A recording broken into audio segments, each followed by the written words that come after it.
Hey guys, Jim here. Welcome back once again. Today we're going to be taking a look at a brand new production knife offering by Mr. Todd Begg. That's right, we're going to be taking a look at his new War Junkie Citadel folder. Something I not only didn't expect to ever be saying, but I'm completely caught by surprise.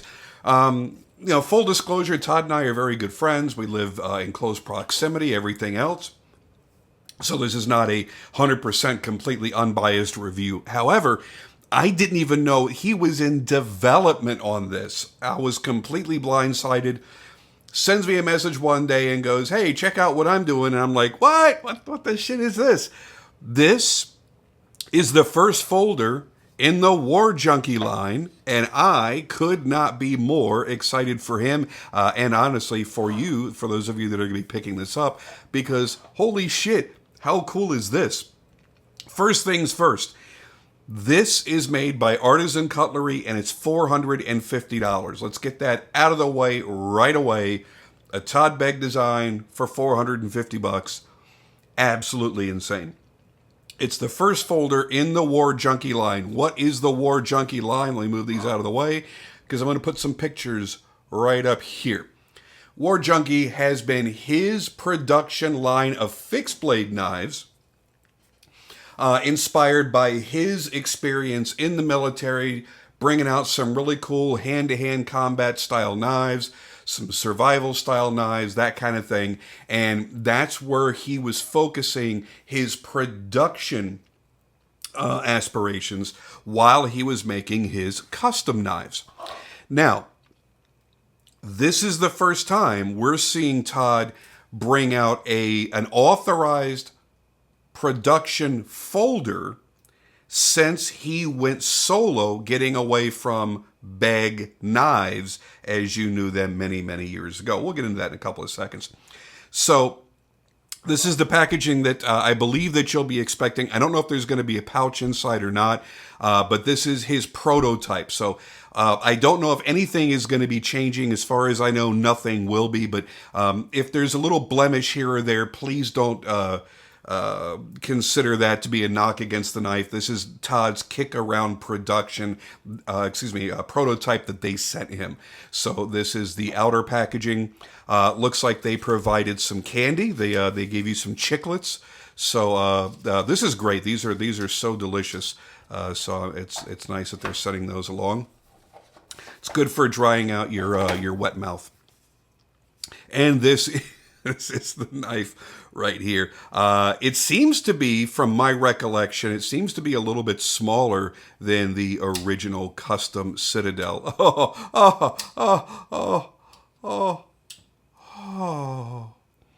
And there are a few notable changes, which of course you're going to have going from a full custom knife that's $4,000 plus, going down to a production knife that's $450. There are changes to be expected, of course.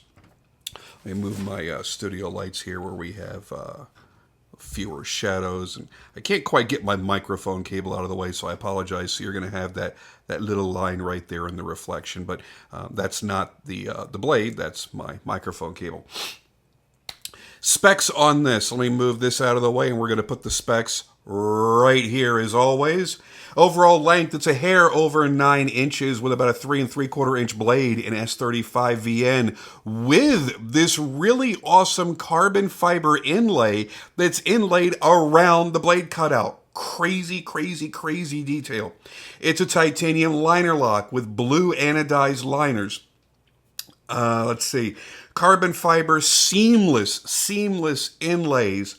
The back spacer is titanium. The pocket clip is titanium, anodized blue with standoffs and the ceramic Begg ball.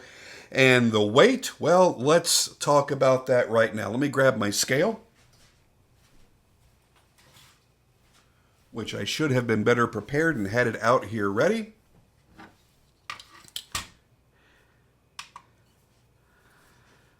Let's see what this bad boy... This is going to be heavy. I'm telling you right now. This is going to be a pocket monster.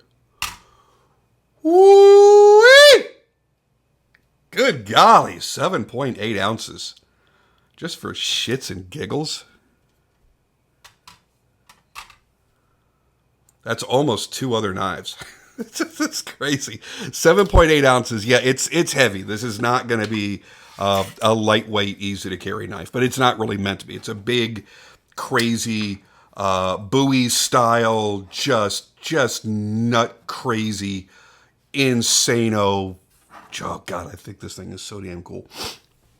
All right, so the story behind this knife is when Todd left Begg Knives. I'm not going to go through the whole story again. I was considering doing it, but you know what? If you want to know the story, go watch the Citadel custom video. The link is going to be at the end of this video. It'll be right up here, a little square. You can click it. It'll take you right to that video. And you can look at the full half-micron, mirror-polished, amazing custom version of this knife. See the differences, make the comparisons. And you can hear the whole story about the separation of the brothers and the dissolution of the business and all the lawsuits and all the crazy BS that went with it. We don't need to belabor the point. The point is this. When Todd moved here to Texas, he had only authorized one other folder design, and that was the Glimpse 7.0. That review is also on my channel here. And that was it.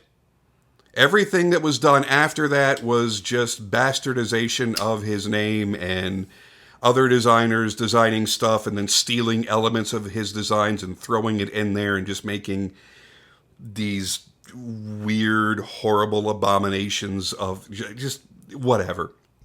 The point is, he hasn't released a brand new folder design since the Glimpse 7.0 until he did the Citadel. The Citadel is his new custom, and it's truly jaw-dropping. I'm sorry, he also did, oh God, what was it called? The Baker Team. That also was crazy, big, heavy, enormous, super expensive, high-end custom with, like 100+ hours worth of handwork into it. And then came the Citadel. And the first one there, that was a much more limited thing. He only made a few of them. The Citadel, he's made more. And he's made many different variations. I've seen a lot of different inlays and stuff like that. Now he's decided to do a production version because so many people have commented on his Instagram posts about the Citadel, about how much they loved it, about how much they loved the shape of this Bowie-style blade, about how much they loved these multiple carbon fiber inlays. He's also done ivory and mammoth and some other crazy, crazy things. They loved the contrast of the colors and the way he chose to do the gear backspacer and everything else. They really liked the design, but let's face it, to spend, $4,000 plus on a knife is not something that most people can do with any type of ease. And the wait list is very, very long. So what Todd decided to do was authorize a production version that more people could afford, that he could offer in mass production, and that wouldn't be all that limited. And when you think about it, you're like, well, they've got to dilute a lot of things. I mean, first you're going to lose his crazy mirror polishing, right? But you know what? The satin in the body really looks good. And it's not as much of a fingerprint magnet as mirror polishing is. So that's fine. That's great. Okay? I'm fine with that. It's got a pretty good polish in the blade. They didn't do a mirror, which I'm very happy for, because that means I can use it and not feel quite as guilty. They still nailed this crazy-ass inlay around the cutout in the blade. They nailed the split handle design, which he's famous for, that milled groove, and then these seamless inlays. You can't feel the inlays. They did a really fantastic job. And what this actually is, it's one large inlay.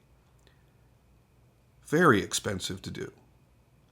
They even did something that I really wouldn't have expected them to be able to pull off, which are the blue liners up against the blue titanium liners up against the satin titanium backspacer, and they matched the gear pattern. Look at that.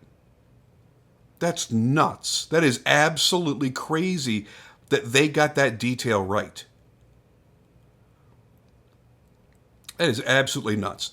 The standoffs, the Begg ball, which, by the way, a lot of companies have stolen that design. A lot of companies have asked Todd's permission, and he gladly gives it. He loves to share his innovations, things like that. That helps the knife go in and out of the pocket easily while retaining very strong retention. It'll hold in the pocket very tightly, but it's not hard to get over the lip of the pocket. That little ball right there was his creation, and some companies have chosen to ask his permission to replicate it, and other companies and other custom makers have chosen to just steal the design. But that was his. I love the standoffs that make the clip parallel to the body of the knife. Works fantastically. Means you don't have to flex the clip. Clip is nicely skeletonized, nicely anodized. They did a great job anodizing the liners. Yeah, I wish they could have done the cracked ice finish down the liners and down the backspacer, but that's all work that would have added more to the cost. They did a nice clean job finishing all the way around the spine, but the action is what really surprised me. This is insane. You've got ceramic bearings, ceramic detent, and they have tuned this detent perfectly. Now, I'm not going to say it's as good as a Todd Begg detent or a Todd Begg action. It's not the same.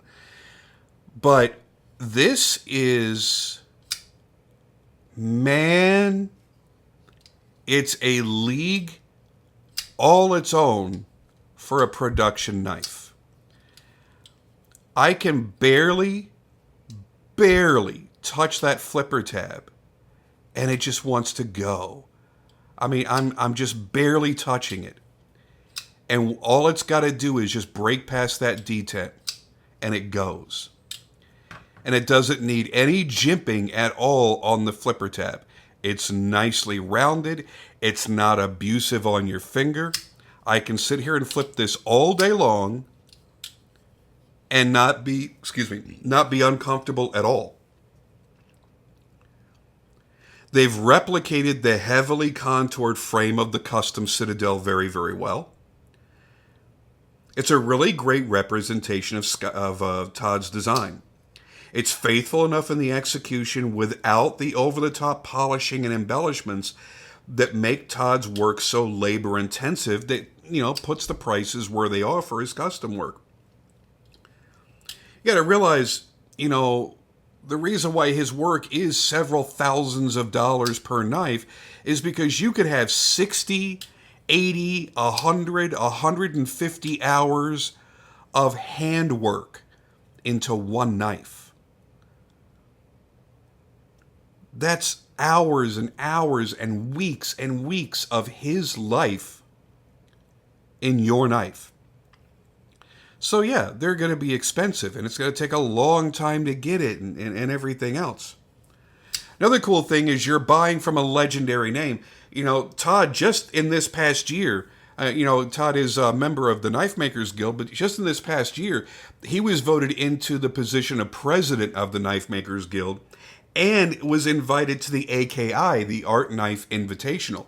Both of those achievements are life-changing for a knife maker. Those are major achievements that you will spend your entire knife-making career, your entire life, trying to achieve. He has done both. Yet he remains humble. He spends all of his time working and busting out amazing knives. And anytime he's not working, he's teaching others how to make better knives, how to better themselves. And I've watched him do it. I've watched him spend hours talking to people, going over their knives, giving them advice, and teaching them things that I've watched other makers tell knife makers, oh yeah, I'm not going to tell you how I do this particular finish or this particular thing because that's how I make my money. That's my specialty. That's what makes my knife special. I'm not going to teach you how to do that. Todd's never done that. If somebody says, hey man, how do you do your fancy cracked ice finish? That signature thing that you're known for that you created. He'll sit down and show you how to do it. Boom, boom, boom, boom, boom. Here's how you do it. Oh, how do you tune your detent to be like this? How do you tune your action to be like this? How do you do this? How do you do that? As long as you're willing to put in the work, and when he looks the next time to see if you're doing these things that he spent the time to teach you to do, as long as you've done them, he's happy to teach you. If you say, how can I better myself? What can I do to make my knives better? He'll sit down and spend hours talking to you and teaching you. Because that's what the Knife Makers Guild has always been about. And that's what he's always been about. And that's what makes him not only a great member of the guild, but a great president. And trying to change the atmosphere within the guild and help it grow and make it a better place to be. But looking just at this design, the ergonomics of this knife are fantastic. And that's one of the things that Todd's knives have always had. They're always fantastical. There's always a degree of over the top or something sci-fi or crazy or nutty. And yeah, the split handle design with this enormous split inlay, that's crazy. That's nuts. This right here, the blade cutout with a carbon fiber inlay into the blade. How many blade inlays have you seen? Especially in a production knife. That's crazy. His sweeping plunges, his radius plunge at the top, sweeping down from the full thickness down into the cutting edge. Beautifully replicated in this production knife. There's his War Junkie logo.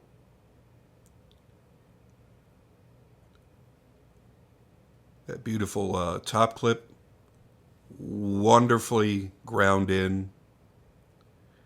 These are really, really nice. And it's one of those knives that once you've got it in your hand and you feel the ergonomics, you feel the action, you understand why he's one of those world-class knife makers, why very few are on his level. Yes, he's made crazy stuff with cleavers and big spiky things in the handle and stuff because why not, man? It's fun.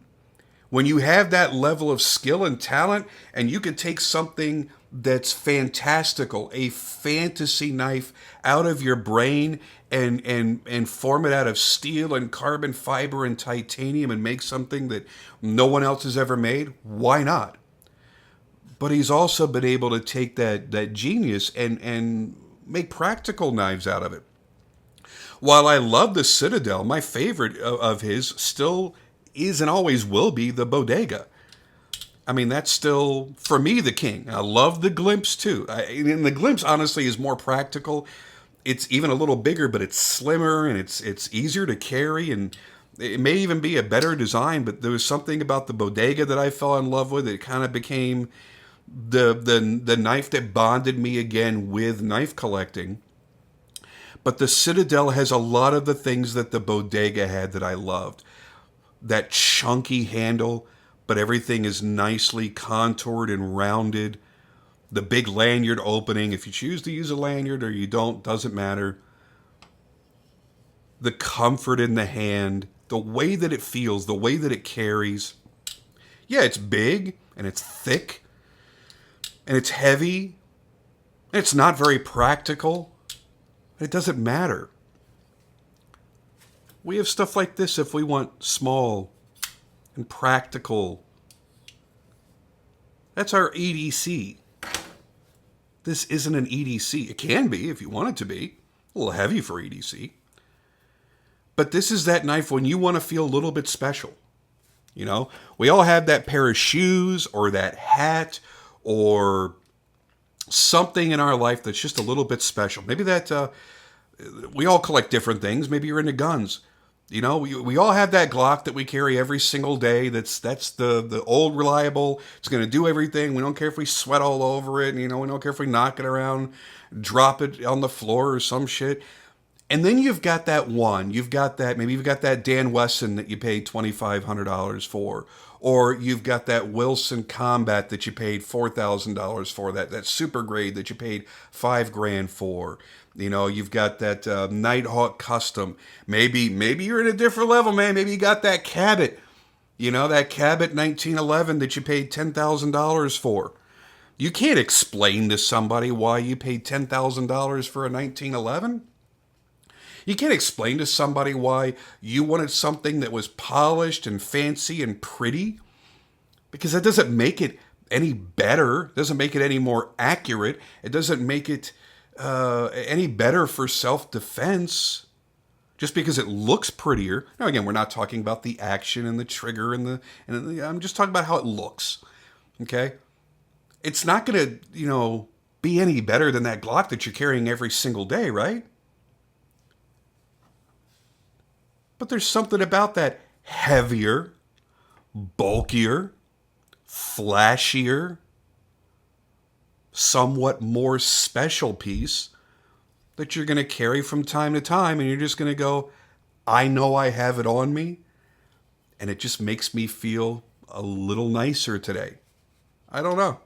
Can't explain it.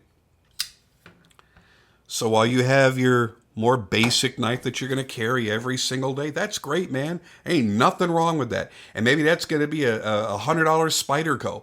Ain't nothing wrong with that. By the way, these two are within $25 of each other.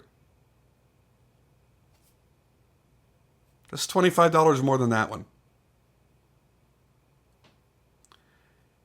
Doesn't matter that this is a little flashier, a little fancier. Yeah, it's a little bit thicker in the booty, and it's a lot heavier. But there are just going to be days that you're going to go, damn, I want to carry that sexy-ass Bowie. Damn, I want to have that action. I want to play with that. I want to feel that.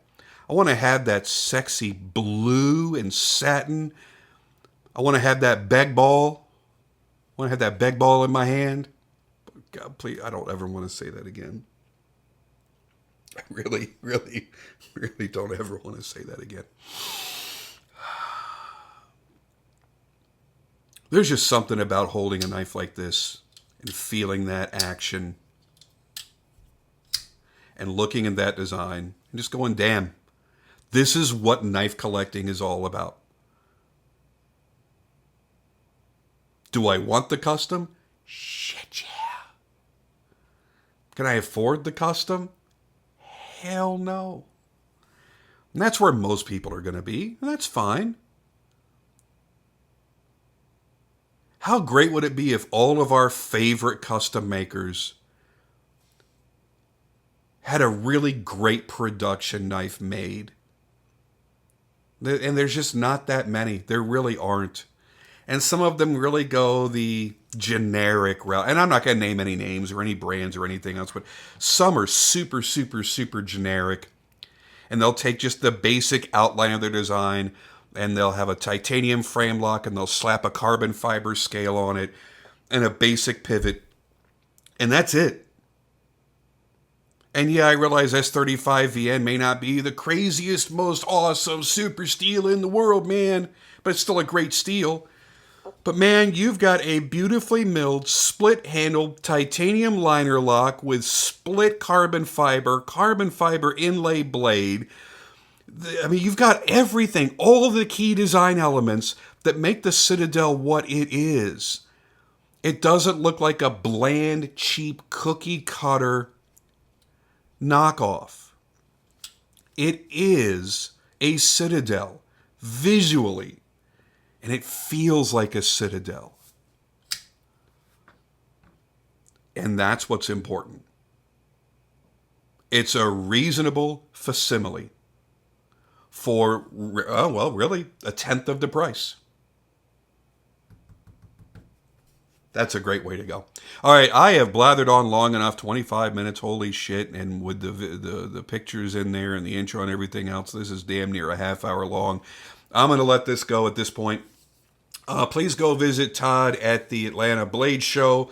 I don't think these will be available in time for the Blade Show, but he should have one or two of these to at least let you fondle, let you finger bang, let you play with, and give you an idea of what this baby is like.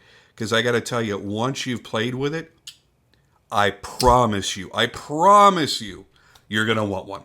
That's it for me, guys. I'm out of here. The next time you see me, I'm going to have a Grant gripper in my hand. Oh, yeah. A Grant gripper.